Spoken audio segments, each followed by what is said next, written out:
ये एक सच्ची घटना है जो दूसरे विश्व युद्ध के समय की है। अमेरिकी नौसेना का एक विमान मिशन से लौटते समय अचानक रास्ता भटक गया। रेडियो सिग्नल भी काम नहीं कर रहा था। पायलटों ने हवा और समुद्री लहरों को देखकर अनुमान लगाया कि उनका एयरक्राफ्ट कैरियर किस दिशा में होगा। लेकिन हैरानी की बात ये थी कि आधे घंटे तक उड़ान भरने के बाद भी उन्हें जहाज का कोई निशान नहीं मिला। सबसे बड़ी परेशानी ये थी कि विमान का ईंधन अब लगभग खत्म हो चुका था। ऊंचाई बनाए रखने के लिए पायलट ने आखिरी बचा हुआ बम समुद्र में गिरा दिया, लेकिन ये भी ज्यादा देर तक मदद नहीं कर सका। पायलट मार्क ने अपने दोनों साथियों को बताया कि ईंधन खत्म होने से पहले उन्हें समुद्र पर आपात लैंडिंग करनी होगी। उसने सभी को जरूरी सामान इकट्ठा करने और समुद्र में उतरने की तैयारी करने को कहा। ये स्थिति उनके लिए बिल्कुल नहीं थी, इसलिए सब काफी घबराए हुए थे, लेकिन फिर भी उन्होंने खुद को संभाला। मार्क ने धीरे धीरे विमान की ऊंचाई कम करनी शुरू की। अगर समुद्र पर उतरते समय जरा सा भी कोण गलत हो जाए तो विमान पलट सकता है। लेकिन मार्क एक अनुभवी पायलट था। उसकी लैंडिंग लगभग परफेक्ट रही। सिर्फ पास्टरा को हल्की चोट आई, बाकी सभी सुरक्षित थे और विमान भी टूटा नहीं। लेकिन सब जानते थे कि विमान ज्यादा देर तक तैर नहीं पाएगा। तीनों ने तुरंत बाहर निकलकर लाइफ राफ्ट खोलना शुरू किया। इसी दौरान पास्टुला की सीट बेल्ट फंस गई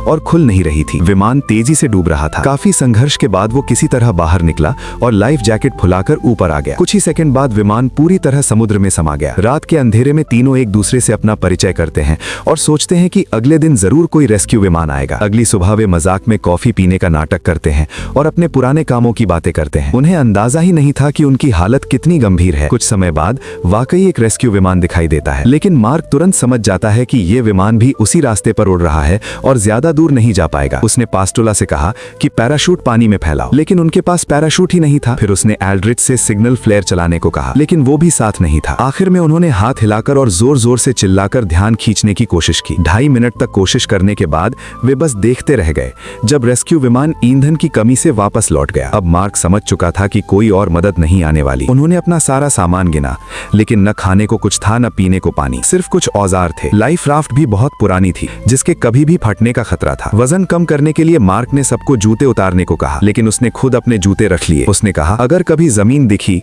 तो किसी को पैदल चलकर मदद ढूंढनी होगी। प्यास से बेहाल होकर मार्क ने मजबूरी में अपने जूते में पेशाब किया और थोड़ा सा पी लिया। तीसरे दिन मार्क ने तय किया कि अब कुछ खाना ढूंढना ही होगा। उन्होंने मछली पकड़ने की कोशिश की। एक ने तार निकाला, दूसरे ने बंदूक की मैगजीन से स्प्रिंग निकालकर उसे मछली के कांटे जैसा मोड़ा, लाल कपड़े को चारे की तरह लगाया और समुद्र में डाल दिया। कुछ ही देर में वाकई मछली फंस गई, लेकिन मछली इतनी ताकतवर थी कि कुछ सेकंड में ही तार टूट गया। उन्हें समझ आ गया कि समुद्र में मछलियां उनसे भी ज्यादा भूखी थीं। अगले 2 दिनों में कई बार कांटे टूटे, लेकिन उन्होंने हार नहीं मानी।